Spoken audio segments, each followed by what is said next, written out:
TVU political analyst Brian Sobel, who's in for a long night tonight. Let's start on the national stage. The balance of power in Washington. Republicans and Democrats are nervous. Absolutely, because in 2016, polling was inaccurate, and so a whole lot of people in the run-up this time are saying, hey, if you show me in the lead or you show me behind, I don't know that I believe it because it was wrong last time. But what will probably occur this evening, very late, and California could have a piece of this, is that the House of Representatives will probably move to blue unless the Republicans surge here at the last moment and take it back.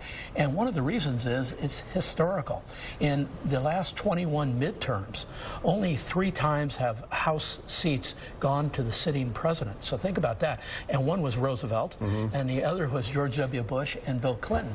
But if you combine the houses, House and Senate, only twice since 1910, and that was Roosevelt and Bush. Okay, playing off of that history, what if the Democrats do not take control of the House and the Senate, and that it all remains the same? How does President Trump lead for the next 2 years? Well, I think he declares a major victory. He says it was about me, and then he marches ahead with this agenda that will be checked only by Republicans who don't go along with what he says and Democrats who will not go along with what he says. On the flip side, if Democrats do get control of the House, I'm curious because Nancy Pelosi, there's chat that she will be the majority leader again. Do you think that she should step back and let someone else become the majority leader in the House? Well, she has a lot of power in Washington. She's helped a lot of people get elected.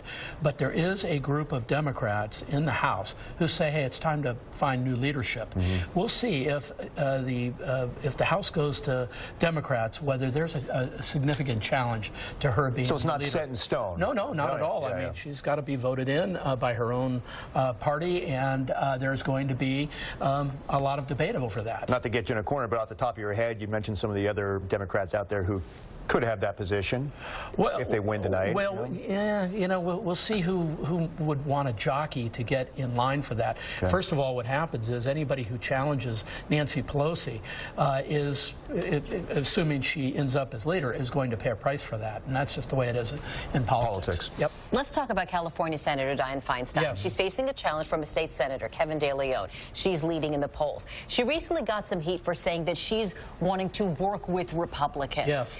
Do Democrats as a whole need to really examine their message of resist? And if the Republicans stay in power, is it time for even those reluctant Democrats to work with the opposing party? Well, I think the whole idea, Garcia, is that we work together, we find compromise. That's what this republic has been known for its entire history. But that hasn't been the message of many Democrats. Exactly. And so I would hope that the Democrats would look at this as an opportunity to put together a number of messages that they can help in their own effort to reclaim the White House in 2020. That's what they should be doing.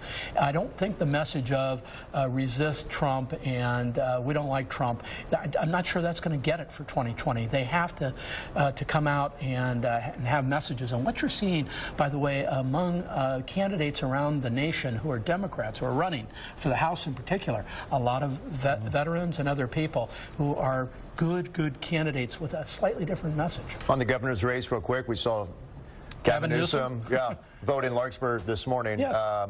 Gavin Newsom. It's Gavin Newsom. Right? Yeah, I can't see any way that Cox challenges him, and I don't know that it would President Trump may challenge him thereafter. No, right? That's the thing, Mike. Right. This is a stepping stone for him. He clearly has presidential aspirations. There you go. Brian Sobel, always a pleasure. Oh, my pleasure. Have a great election night. Oh, yeah, it's coming.